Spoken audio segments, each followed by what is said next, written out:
KaraokeBooks. The Iliad. Written by Homer. Translated by Samuel Butler. Book 4. A quarrel in Olympus. Minerva goes down and persuades Phandarus to violate the oaths by wounding Menelaus with an arrow. Agamemnon makes a speech and sends for Machaon. He then goes about among his captains and upbraids Ulysses and Sthenelus, who each of them retort fiercely. Diomed checks Sthenelus, and the two hosts then engage, with great slaughter on either side. Now the gods were sitting with Jove in council upon the golden floor while Hebe went round pouring out nectar for them to drink, and as they pledged one another in their cups of gold they looked down upon the town of Troy. The son of Saturn then began to tease Juno, talking at her so as to provoke her. Menelaus, said he, has two good friends among the goddesses, Juno of Argos, and Minerva of Alaukomene, but they only sit still and look on, while Venus keeps ever by Alexandrus's side to defend him in any danger. Indeed, she has just rescued him when he made sure that it was all over with him, for the victory really did lie with Menelaus. We must consider what we shall do about all this. Shall we set them fighting anew or make peace between them? If you will agree to this last, Menelaus can take back Helen and the city of Priam may remain still inhabited. Minerva and Juno muttered their discontent as they sat side by side hatching mischief for the Trojans. Minerva scowled at her father, for she was in a furious passion with him, and said nothing, but Juno could not contain herself. Dread son of Saturn, said she, what, pray, is the meaning of all this? Is my trouble, then, to go for nothing, and the sweat that I have sweated, to say nothing of my horses, while getting the people together against Priam and his children? Do as you will, but we other gods shall not all of us approve your counsel. Jove was angry and answered, my dear, what harm have Priam and his sons done you that you are so hotly bent on sacking the city of Ilias? Will nothing do for you but you must go within their walls and eat Priam raw, with his sons and all the other Trojans to boot? Have it your own way then, for I would not have this matter become a bone of contention between us. I say further, and lay my saying to your heart, if ever I want to sack a city belonging to friends of yours, you must not try to stop me. You will have to let me do it, for I am giving in to you sorely against my will. Of all inhabited cities under the sun and stars of heaven, there was none that I so much respected as Ilias with Priam and his whole people. Equitable feasts were never wanting about my altar, nor the savor of burning fat, which is honor due to ourselves. My own three favorite cities, answered Juno, are Argos, Sparta, and Mycenae. Sack them whenever you may be displeased with them. I shall not defend them and I shall not care. Even if I did, and tried to stay you, I should take nothing by it, for you are much stronger than I am, but I will not have my own work wasted. I too am a god and of the same race with yourself. I am Saturn's eldest daughter, and am honorable not on this ground only, but also because I am your wife, and you are king over the gods. Let it be a case, then, of give and take between us, and the rest of the gods will follow our lead. Tell Minerva to go and take part in the fight at once, and let her contrive that the Trojans shall be the first to break their oaths and set upon the Achaeans. The sire of gods and men heeded her words, and said to Minerva, go at once into the Trojan and Achaean hosts, and contrive that the Trojans shall be the first to break their oaths and set upon the Achaeans. This was what Minerva was already eager to do, so down she darted from the topmost summits of Olympus. She shot through the sky as some brilliant meteor which the son of scheming Saturn has sent as a sign to mariners or to some great army, and a fiery train of light follows in its wake. The Trojans and Achaeans were struck with awe as they beheld, and one would turn to his neighbor, saying, either we shall again have war and din of combat, or Jove the Lord of battle will now make peace between us." Thus did they converse. Then Minerva took the form of Laodocus, son of Antenor, and went through the ranks of the Trojans to find Pandarus, the redoubtable son of Lycaon. She found him standing among the stalwart heroes who had followed him from the banks of the Aesopus, so she went close up to him and said, "Brave son of Lycaon, will you do as I tell you? If you dare send an arrow at Menelaus, you will win honor and thanks from all the Trojans, and especially from Prince Alexandrus. He would be the first to requite you very handsomely if he could see Menelaus mount his funeral pyre, slain by an arrow from your hand. Take your home aim then, and pray to Lycian Apollo, the famous archer. Vow that when you get home to your strong city of Zelia you will offer a hecatomb of firstling lambs in his honor." His fool's heart was persuaded, and he took his bow from its case. This bow was made from the horns of a wild ibex which he had killed as it was bounding from a rock. He had stalked it, and it had fallen as the arrow struck it to the heart. Its horns were 16 palms long, and a worker in horn had made them into a bow, smoothing them well down, and giving them tips of gold. When Pandarus had strung his bow he laid it carefully on the ground, and his brave followers held their shields before him lest the Achaeans should set upon him before he had shot Menelaus. Then he opened the lid of his quiver and took out a winged arrow that had not yet been shot, fraught with the pangs of death. He laid the arrow on the string and prayed to Lycian Apollo, the famous archer, vowing that when he got home to his strong city of Zelia he would offer a hecatomb of firstling lambs in his honor. He laid the notch of the arrow on the ox-hide bowstring, and drew both notch and string to his breast till the arrowhead was near the bow. Then when the bow was arched into a half-circle he let fly, and the bow twanged, and the string sang as the arrow flew gladly on over the heads of the throng. But the blessed gods did not forget thee, O Menelaus, and Jove's daughter, driver of the spoil, was the first to stand before thee and ward off the piercing arrow. She turned it from his skin as a mother whisks a fly from off her child when it is sleeping sweetly. She guided it to the part where the golden buckles of the belt that passed over his double cuirass were fastened, so the arrow struck the belt that went tightly round him. It went right through this and through the cuirass of cunning workmanship.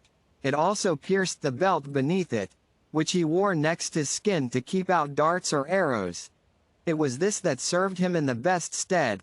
Nevertheless the arrow went through it and grazed the top of the skin, so that blood began flowing from the wound. As when some woman of Meonia Caria strains purple dye onto a piece of ivory that is to be the cheek piece of a horse, and is to be laid up in a treasure house. Many a knight is fain to bear it, but the king keeps it as an ornament of which both horse and driver may be proud. Even so, O Menelaus, were your shapely thighs and your legs down to your fair ankles stained with blood. When King Agamemnon saw the blood flowing from the wound he was afraid, and so was brave Menelaus himself till he saw that the barbs of the arrow and the thread that bound the arrowhead to the shaft were still outside the wound. Then he took heart, but Agamemnon heaved a deep sigh as he held Menelaus's hand in his own, and his comrades made moan in concert. "Dear brother," he cried, "I have been the death of you in pledging this covenant and letting you come forward as our champion. The Trojans have trampled on their oaths and have wounded you. Nevertheless the oath, the blood of lambs, the drink offerings and the right hands of fellowship in which we have put our trust shall not be vain. If he that rules Olympus fulfill it not here and now, he will yet fulfill it hereafter, and they shall pay dearly with their lives and with their wives and children.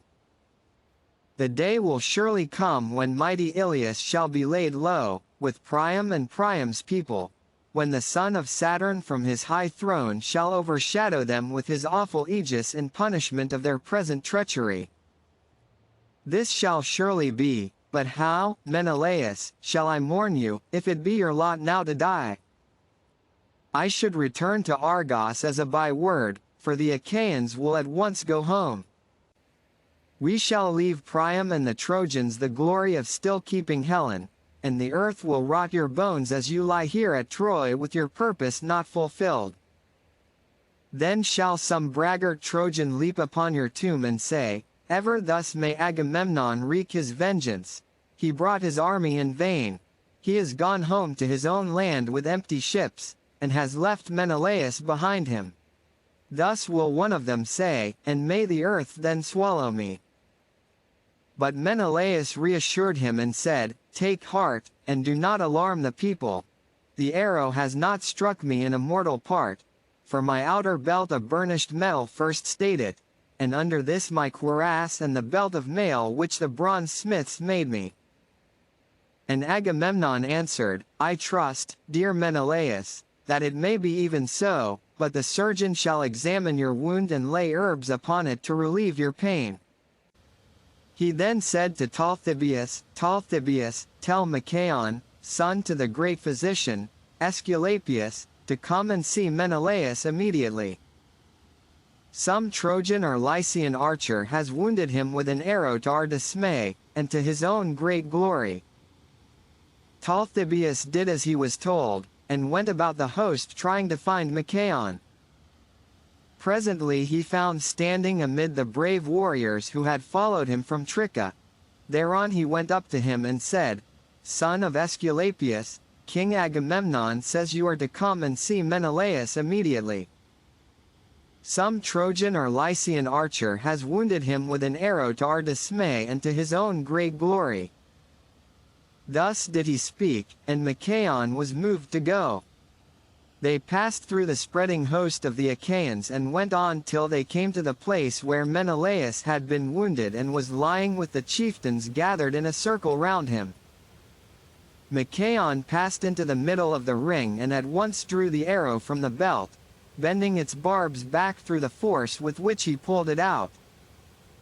He undid the burnished belt, and beneath this the cuirass and the belt of mail which the bronze smiths had made. Then, when he had seen the wound, he wiped away the blood and applied some soothing drugs which Chiron had given to Aesculapius out of the good will he bore him. While they were thus busy about Menelaus, the Trojans came forward against them, for they had put on their armor, and now renewed the fight. You would not have then found Agamemnon asleep nor cowardly and unwilling to fight, but eager rather for the fray.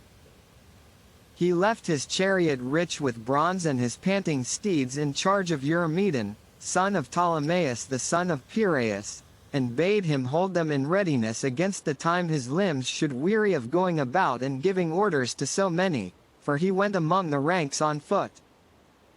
When he saw men hasting to the front he stood by them and cheered them on. Argives, said he, slacken not one whit in your onset. Father Jove will be no helper of liars. The Trojans have been the first to break their oaths and to attack us. Therefore they shall be devoured of vultures. We shall take their city and carry off their wives and children in our ships. But he angrily rebuked those whom he saw shirking and disinclined to fight. Argives, he cried, cowardly miserable creatures, have you no shame to stand here like frightened fawns who, when they can no longer scud over the plain, huddle together, but show no fight? You are as dazed and spiritless as deer. Would you wait till the Trojans reach the sterns of our ships as they lie on the shore, to see whether the son of Saturn will hold his hand over you to protect you? Thus did he go about giving his orders among the ranks. Passing through the crowd, he came presently on the Cretans, arming round Idomeneus, who was at their head, fierce as a wild boar, while Meriones was bringing up the battalions that were in the rear. Agamemnon was glad when he saw him, and spoke him fairly. Idomeneus, said he, I treat you with greater distinction than I do any others of the Achaeans, whether in war or in other things, or at table. When the princes are mixing my choicest wines in the mixing bowls, They have each of them a fixed allowance, but your cup is kept always full like my own, that you may drink whenever you are minded. Go, therefore, into battle, and show yourself the man you have been always proud to be." Idomeneus answered, "I will be a trusty comrade, as I promised you from the first I would be. Urge on the other Achaeans, that we may join battle at once, for the Trojans have trampled upon their covenants. Death and destruction shall be theirs, seeing they have been the first to break their oaths and to attack us." The son of Atreus went on, glad at heart, till he came upon the two Ajaxes arming themselves amid a host of foot soldiers. As when a goat herd from some high post watches a storm drive over the deep before the west wind, black as pitch is the offing and a mighty whirlwind draws towards him, so that he is afraid and drives his flock into a cave. Even thus did the ranks of stalwart youths move in a dark mass to battle under the Ajaxes, horrid with shield and spear. Glad was King Agamemnon when he saw them. "No need," he cried, "to give orders to such leaders of the Argives as you are, for of your own selves you spur your men on to fight with might and main. Would, by Father Jove, Minerva, and Apollo that all were so minded as you are, for the city of Priam would then soon fall beneath our hands, and we should sack it." With this he left them and went onward to Nestor, the facile speaker of the Pelians, who was marshalling his men and urging them on, in company with Pelagon, Alastor, Chromius, Haemon, and Bias shepherd of his people. He placed his knights with their chariots and horses in the front rank, while the foot soldiers, brave men and many, whom he could trust, were in the rear. The cowards he drove into the middle, that they might fight whether they would or no. He gave his orders to the knights first, bidding them hold their horses well in hand, so as to avoid confusion. "Let no man," he said, "relying on his strength or horsemanship, get before the others and engage singly with the Trojans, nor yet let him lag behind or you will weaken your attack. But let each when he meets an enemy's chariot throw his spear from his own. This be much the best. This is how the men of old took towns and strongholds. In this wise were they minded."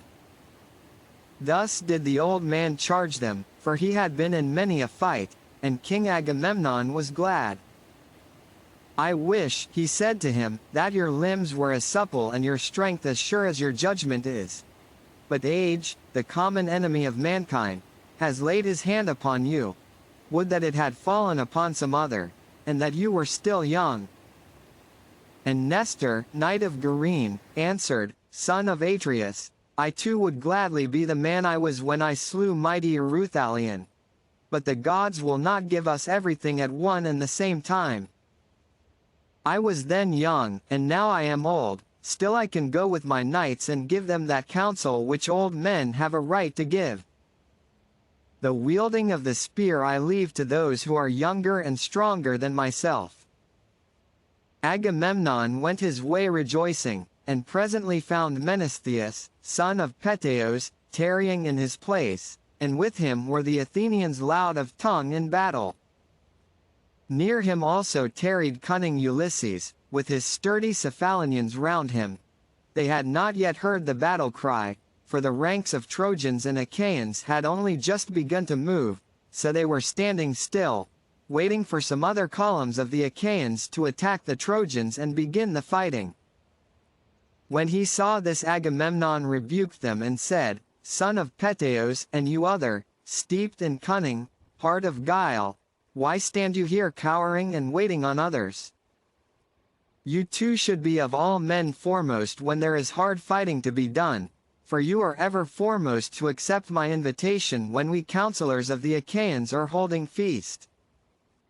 You are glad enough then to take your fill of roast meats and to drink wine as long as you please, whereas now you would not care though you saw 10 columns of Achaeans engage the enemy in front of you." Ulysses glared at him and answered, "Son of Atreus, what are you talking about? How can you say that we are slack? When the Achaeans are in full fight with the Trojans, you shall see, if you care to do so, that the father of Telemachus will join battle with the foremost of them. You are talking idly." When Agamemnon saw that Ulysses was angry, he smiled pleasantly at him and withdrew his words. "Ulysses," said he, "noble son of Laertes, excellent in all good counsel, I have neither fault to find nor orders to give you, for I know your heart is right, and that you and I are of a mind. Enough, I will make you amends for what I have said, and if any ill has now been spoken, may the gods bring it to nothing." He then left them and went on to others. Presently he saw the son of Tydeus, noble Diomed, standing by his chariot and horses, with Sthenelus the son of Capaneus beside him, whereon he began to upbraid him. "Son of Tydeus," he said, "why stand you cowering here upon the brink of battle?" Tydeus did not shrink thus, but was ever ahead of his men when leading them on against the foe. So, at least, say they that saw him in battle, for I never set eyes upon him myself.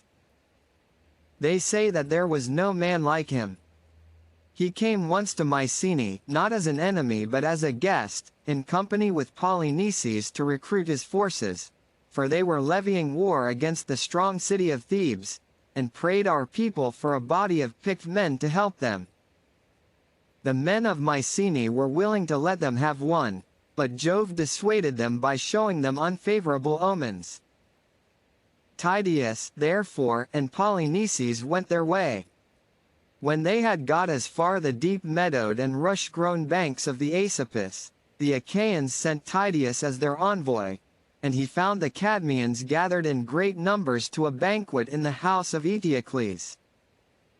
Stranger though he was, he knew no fear on finding himself single-handed among so many, but challenged them to contests of all kinds, and in each one of them was at once victorious, so mightily did Minerva help him.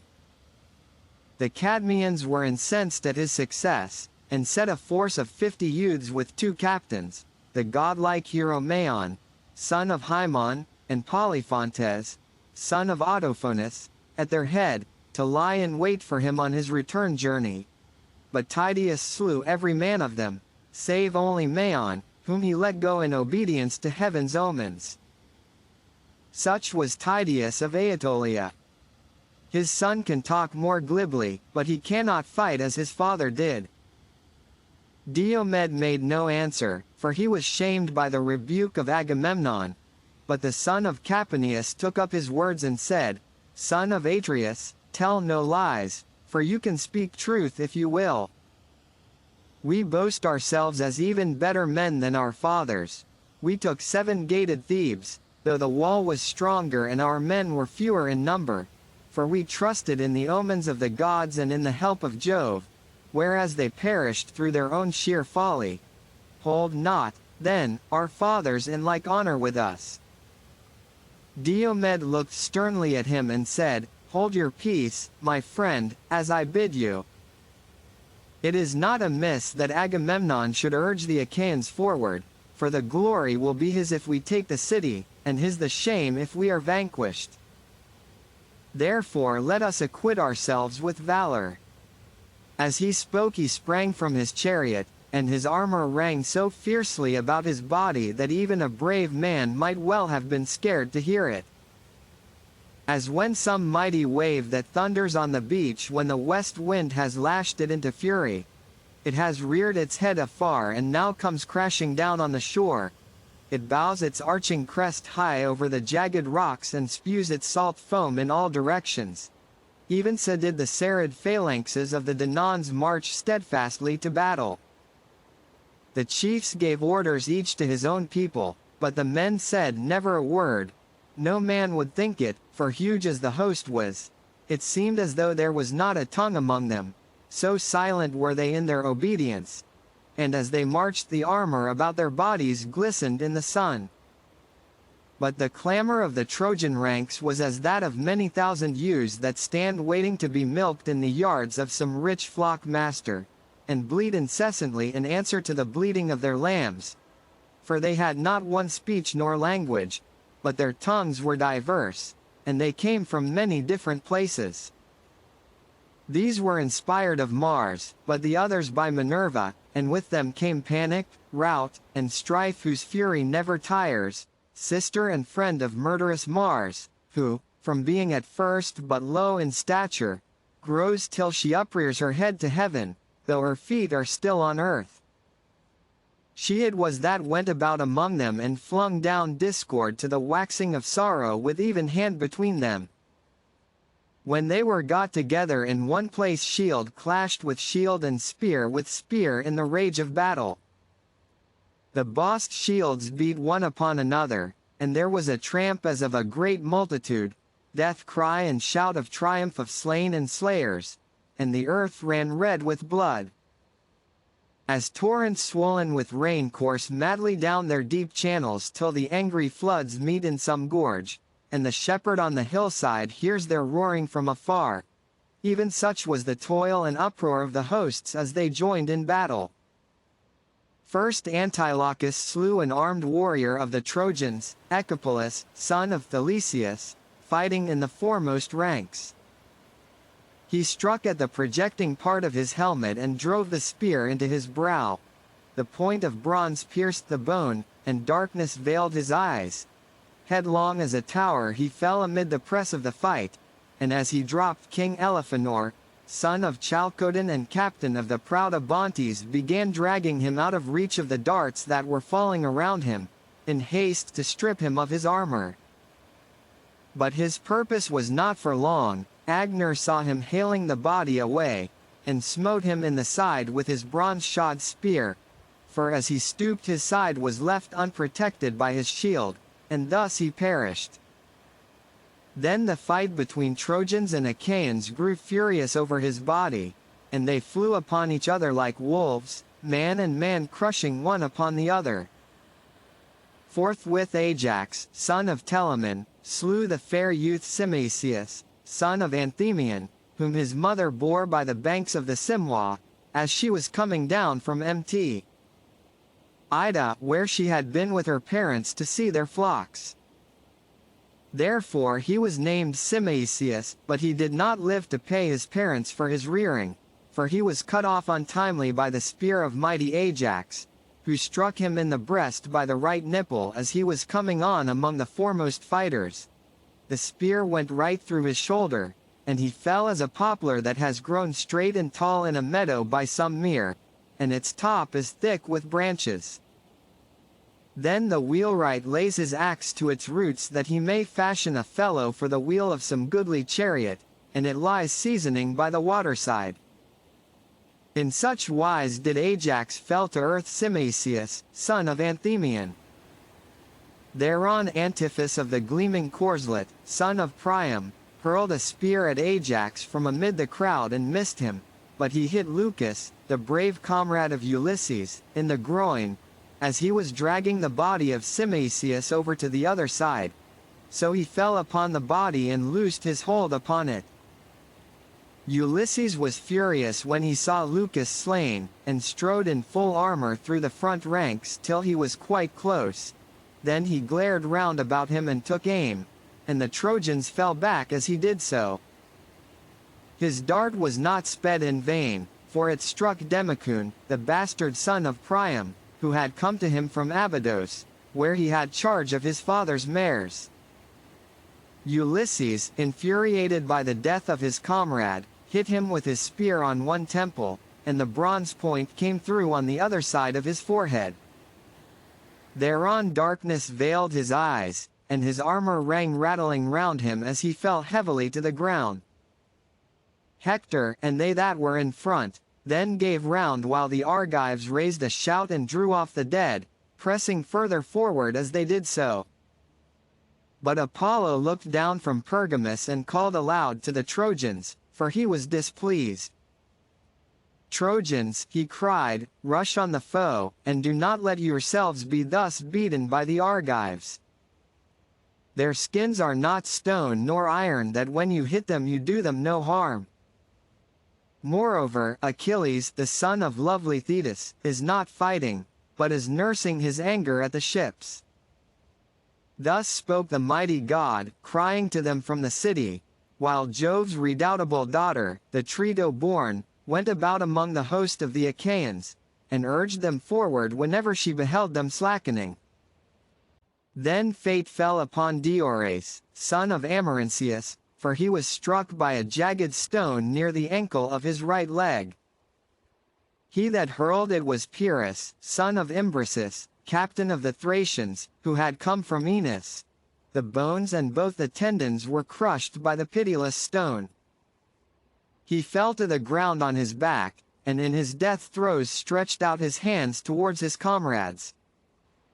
But Pyrrhus, who had wounded him, sprang on him and thrust a spear into his belly, so that his bowels came gushing out upon the ground, and darkness veiled his eyes.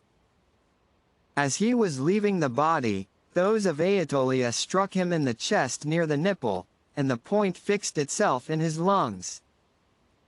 Those came close up to him, pulled the spear out of his chest, and then drawing his sword, smote him in the middle of the belly so that he died.